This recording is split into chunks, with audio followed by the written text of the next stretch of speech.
right, looks like we're off and rolling here. Well, good evening, everyone. My name is Charles DeBeck. Thank you so much for coming to my talk at 7 o'clock on a Thursday when there's a brewery about 20 feet away. You could be over there drinking, but you're here with me, so I really appreciate the time. We're going to be talking a little bit about the cyber threat landscape, how it's evolved over time, some of my insights and thoughts on it. I have a pretty casual style, so if you have any questions, please feel free to just jump in and ask them at any time. And with that, let's dive right in. There's also memes throughout the presentation. I didn't know if this was like a meme conference or an anti-meme conference, so if the memes offend your sensibilities, just don't look at them, I guess. My name's Charles. As I said, I got 12 years of threat intelligence experience at the NSA, Deloitte, Touche, IBM, and Google. I'm also a lawyer in the state of Minnesota where I do some pro bono work on the side. One of my hobbies is rock climbing. I just kind of feel like it's nice to tell people a little about myself when I give talks. Strong caveat here, any opinions written or spoken in any way, shape, or form conveyed or implicated does not implicate a position taken by any employer, current or former, or any other entity, and none of the following constitutes legal advice. I am not your lawyer. If you want legal advice, get a different lawyer. None of this should be impugned on anyone, anywhere, except for me at this moment. That's it. I'd like to get those caveats out of the way right up front, just, cover myself a little bit there. Okay, so before we kind of get into it, I'd like to talk about what is threat intelligence and do a little quick jargon check because in this field there's a lot of terms of art that are used and kind of bandied about that I feel like it's good to clarify. So we're just going to go through a couple of these real quick. When we're talking about threats and threat actors, there's kind of two different concepts here. Actors are the people actually doing the thing. Those are the individuals behind the keyboard who are typing, making bad stuff happen. Whereas threats is more of this nebulous concept of groups or organizations or general parts of the population that want to cause harm.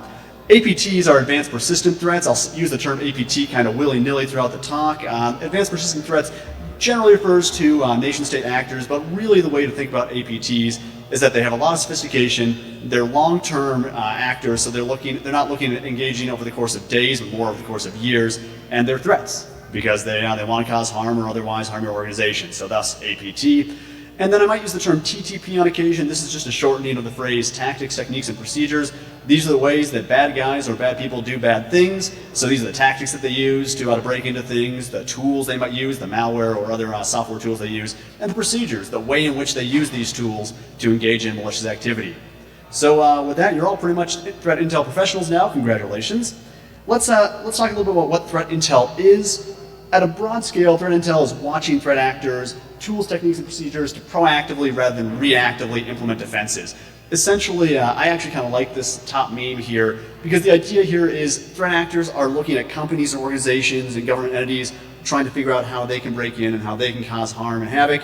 And intel analyst's job is to watch the threat actors from a distance so that we can then inform and provide those proactive defenses rather than having to react to whatever badness is happening out in the world. Historically, threat intelligence was really monopolized by the government. This was very much a public sector field for very many years.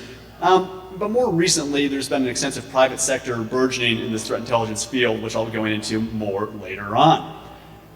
In terms of how threat intelligence is done, oftentimes we use OSINT, open source intelligence, as well as investigations, dark web analysis or dark web investigations, and a variety of other sources that can range from highly technical to more strategic.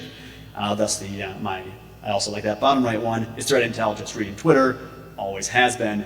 If you're engaged in threat intel, I think this is a hilarious joke because a lot of people think threat intel is just a matter of watching what's on X and then parroting it, when in reality there's a lot more to it than just that. But that said, actually there's a lot of great information on X, so don't discount the value of open source intelligence. The overarching goal of threat intel is to get ahead of attackers and understand where things are going. Understand what their motivations are and where they might be targeting and how they might be doing it so that we can be defensive in advance. Again, the key fundamental tenet of what threat intelligence is proactivity rather than reactivity. And a sub-goal here that I think is important is you want to know which attackers matter. In the world, there are lots of people out there looking to cause harm for a variety of different reasons. And as an organization, you can't possibly focus on every single one of them. So not only is it a question of how are attackers going to attack, but which attackers do you focus your efforts and resources towards so you can more effectively protect your organization, given the fact there's always going to be limited constraints of resources and capabilities for your defensive side as well. Okay, so before I talk about today's threat landscape, I'd like to take a step back, sort of in the time machine here, and think about where threat intel started, because I think it informs and helps us understand where we are now by comparison. Historically, threat intel really focused on the big three APTs, Russia, China, Iran. And this was kind of interesting because, again, remember, threat intelligence used to be very much government-focused and government-centric. So from a government perspective, these were kind of who you cared about. It was also very Western US-centric. Really, the United States drove a lot of threat intelligence efforts here. And when it came down to who we cared about, it tended to be people who the US cared about, which were these three countries. So we'll note here that this is a very US-centric model, and it's also it's also exclusively nation states are what we care about from a threat intel perspective about 10 years ago. As time progresses, there's some interesting changes that occur in the threat intel landscape, and this is where I'm going to spend a lot of my time in today's talk, is where is threat intel sort of shifting into, and what is the threat landscape shifting into? First off, we started seeing new state actors come on the scene. So we just had the big three before, Russia, China, Iran. But then we start seeing new groups coming in, such as North Korea with their big Sony hit in 2014, suddenly came on the scene as a major actor that before that a lot of folks had kind of discounted. Equation Group research published in 2015 highlighted possible Western operations and suddenly started to shift this concept of a Western-centric, Western-focused mentality around the threat landscape to a more global understanding. Starting to ask, well, who are some people we should be concerned about in the traditional Western hemisphere or in the European theater that may, be in fact people that are of concern, but we weren't really looking at because we were so focused on this US-centric mentality. At the same time, there started to be questions around in the threat landscape around non-state actors. Criminal actors, again, historically were viewed as sort of second tier. They weren't considered to be the creme de la creme of the threat landscape. But then we started to see ransomware actors taking down large-scale organizations with very significant defense budgets. We saw their sophistication continue to increase over time as criminal activity really became stronger, harder hitting, and more technically capable. And there were a couple shifts in the criminal underground that I think really drove a lot of this change in the landscape. One element here was that the underground economy began specialization, which is where, as a threat actor before, say 5 years ago, if I wanted to engage in an intrusion into an organization, I would have to first become a specialist at how to get into that organization. Then I'd have to know what to do once I got in there, so I'd have to learn how to actually do hands-on keyboard hacking within the organization. Then I'd have to learn how to exfiltrate that data, whatever I was taking from them, presumably. Then I had to figure out how I was going to sell it back to them in some way, shape, or form, because again, as a criminal, my overall objective here is to make money. So that's a lot of different elements, and that doesn't even include the component that I have to be an expert at infrastructure to be able to underlie all of these prior activities, which is a whole separate subspecialty within itself. So as an actor trying to get into this space, historically it was very, very challenging because I had to be very good at a lot of different things. But then the underground economy started to shift and say, well, what if I only focus on initial infection vectors? Or what if I only focus on developing malware? I can do this one thing really well. I'm great at making the best malware out there, or I make a better packer than anyone in the world. And then I'm just going to sell that to people. I'm going to sell that to all my criminal buddies, and then somebody else who's really good at infection vectors can take that and use that and send my malware into an organization that they didn't have to spend the time and effort on because they were busy honing their infection vector capabilities. And then I have another buddy over here who's really good at exfiltration. Their stuff gets past every sensor. And all of a sudden you can see how with the specialization comes an increase in sophistication across the entire marketplace. Because now I don't have to be good at everything, I just have to be really good at one thing, and I can buy those services from somebody else. Additionally, we started to see criminal organizations shift toward a decentralized model. Historically, there were a few key areas where criminals will all sort of gather to have conversations, to discuss tools and techniques, which as a researcher was great. I would just go over there, see what everyone's talking about, and then I'd have a great sense of what was happening in the underground marketplace. But after a few major takedowns and some significant arrests, a lot of criminal actors realized that this centralized model was potentially harmful to their longevity. So they moved to a decentralized approach, small pop-up marketplaces, or only interacting with individuals that you had previously worked with, meant that you would still have the ability to engage in an effective enterprise, but you wouldn't have the risk of a significant takedown catching you up in its net. So it's net benefit for threat actors. From a research perspective, this kind of stunk because it meant that it was a lot more challenging to track activity over time, and it was a lot more challenging to really get access to any sort of valuable information in underground forums or underground marketplaces. So it was really a win-win for criminals here. So that was one shift in the landscape. Another interesting shift here that we saw over the last few years is that private industry has really grown pretty significantly in its development of security tools and security capabilities that are somewhat double-edged swords.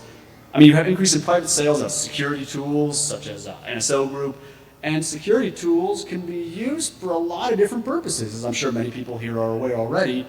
And as a result, this sort of development of a private sector that has potentially multi-use purposes led to a lot more sophistication openly available for threat actors across the board.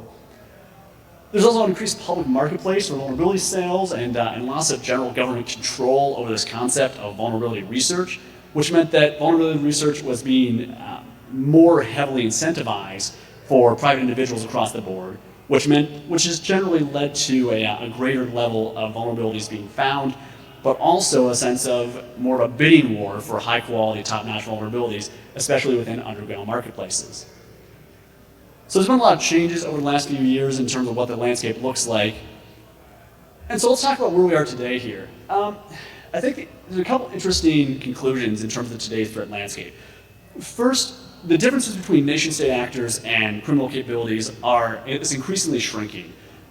Historically, you would have really cared about this. Is this a nation state or is this a cyber criminal? Was always the question that was asked. Who's doing this to me? But nowadays, it doesn't really matter. If you can't really tell which one it is, who cares?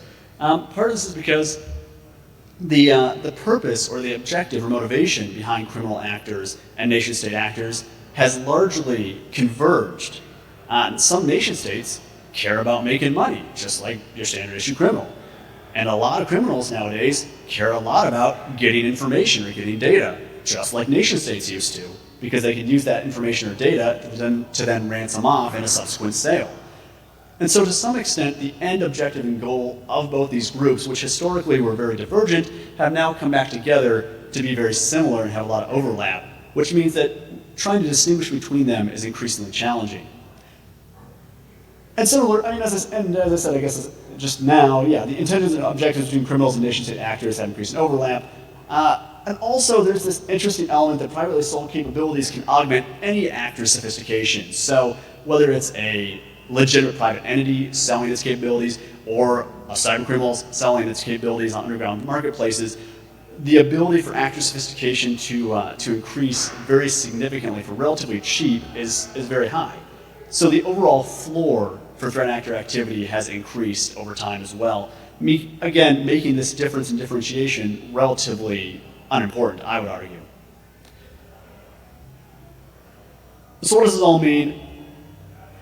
Well, first off, there are many more actors of concern in the threat landscape. Historically, we were only concerned about a couple major nation-state actors, and then below that there was a tier of second-tier nation-state actors, and then below that were cyber criminals, and then below that were hacktivists. And that was kind of the rack and stack of the threat landscape. Today's landscape is very, very different. Now it's nation-state actors alongside top-notch criminal actors. Then there's sort of your second tier of all of those, and potentially hacktivists.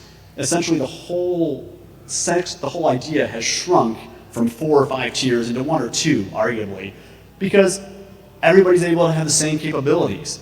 The baseline level of sophistication is very high, because if you're not good at this, you can just buy it. You don't need to have inherent skill. You don't need to have a lot of capability yourself. If you got enough cash to throw at the problem, you can get those capabilities from just about anywhere, and then you can use that to have significant impact.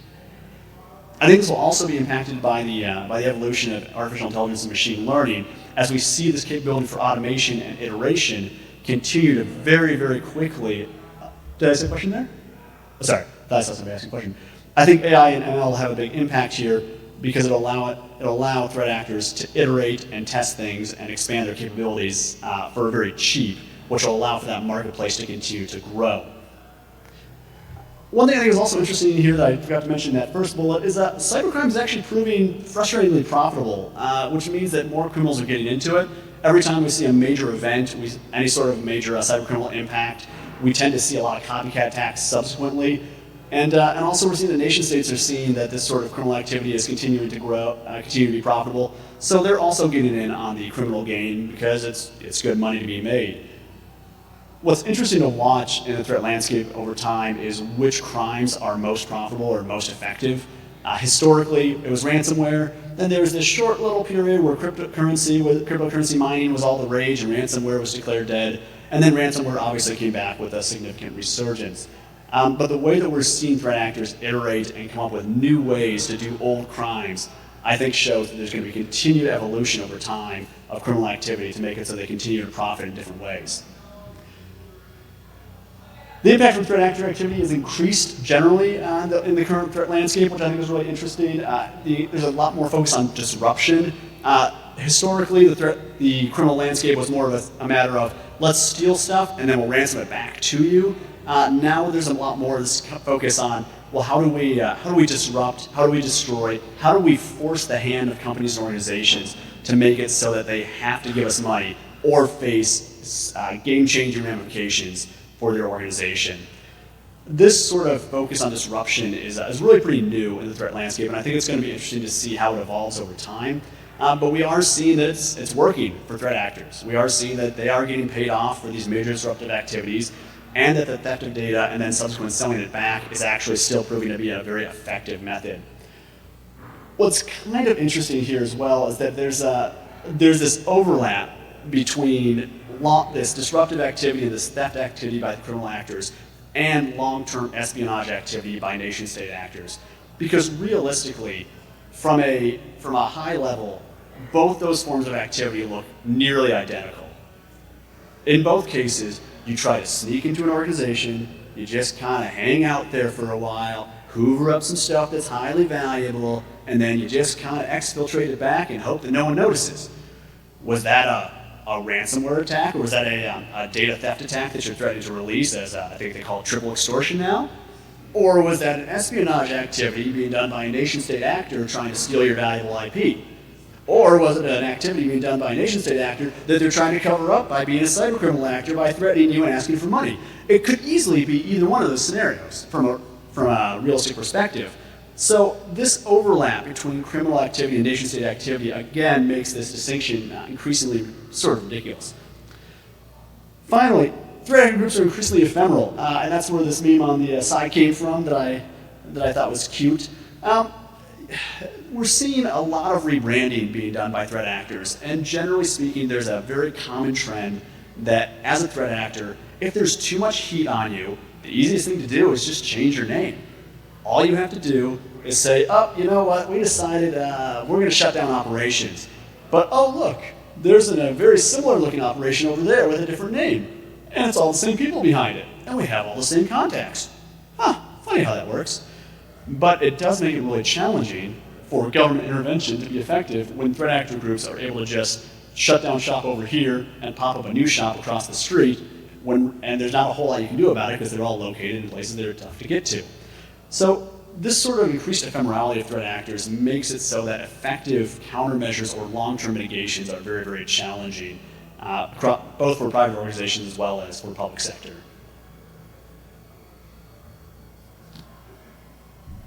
Okay, where do we go from here? What's coming up in the threat landscape? One key thing here I hope you took away so far is that the landscape is ever changing. We're seeing continued evolution, continued change, and it's going to be a constant cat and mouse game between threat intelligence professionals and threat actors trying to come up with new methodologies to engage in malicious activities. We've seen, if you just look at ransomware by itself, the evolution of ransomware over the last 5 years has shown that threat actors have a great capability to iterate and build on a concept until they find what works. And when something stops working, they can tweak a couple things, change a couple things, move a couple parameters around, and then find new ways to make things work better. And one other key idea here is this isn't going to go away. We haven't seen threat actors say, oh, ransomware is just not working for us. I think we better just throw in the towel and get legitimate, white hat careers and call it a day. Realistically, there's going to continuously be a large base of criminal actors that are out there always trying to come up with the next greatest way to make money. And one thing that I will emphasize here is they really love to copycat previously successful attacks. So when we see, if you're reading the news and you see something that makes big headlines, very splashy, lots of money was made by a criminal group, that should really trigger in your mind a thought that, hey, we might see more of these attacks in the next 6 months, just as criminal actors sort of try to take advantage of striking while the iron's hot on that attack type. Attack motivations or techniques shift as defenses strengthen or ebb. What I'm trying to say with this second bullet point here is that actors aren't going to go where you're strong. So if you build up a lot of really great IAM defenses, they're not going to try and take advantage of that. They're not going to say, well, we can circumvent that. Usually when I'm watching criminal activity, what I see is they see where defensive postures are strongest, and they try to go almost anywhere else, which makes sense, but it's good to keep in mind, it's easy to forget that just because we're really strong in one location doesn't mean that that's going to help us necessarily against criminal activity as it evolves. Also, we see that criminals are really good at adopting new technologies. First off, when it comes down to it, it's just a numbers game. There's a lot of criminal actors out there. There's a lot of actors that are very, very active and able to change on a dime and take advantage of new technologies, and they have a lot of time on their hands. And so when new technologies come down the pipeline, we see them very quickly trying to adopt those and leverage those for their next set of attacks. So it's worth keeping an eye on new technologies as they evolve. Again, I'll say AI and ML is a big change in this space that folks should keep an eye on as we see how that's being leveraged. As well as quantum computing is another area that I think could very, very quickly change the game in terms of how threat actors are targeting organizations and what capabilities they might have.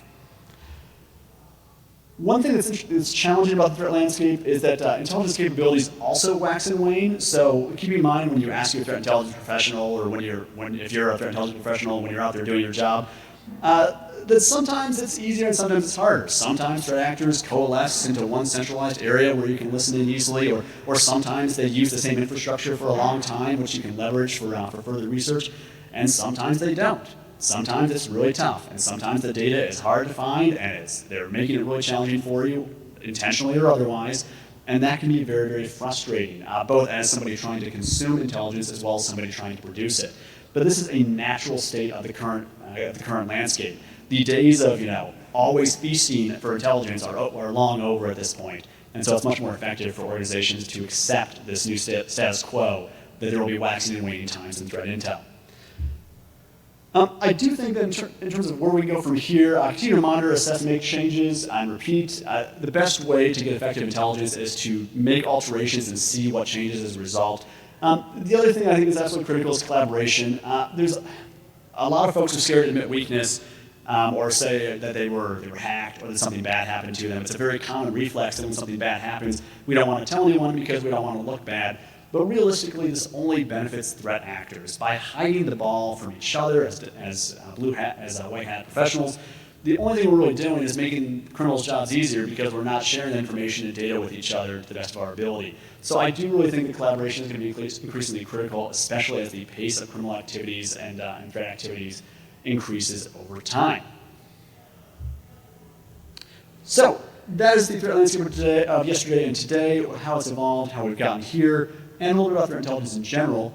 With that, I'll take a pause for any questions. Awesome. Oh, we got one over here. Brave person. Go ahead.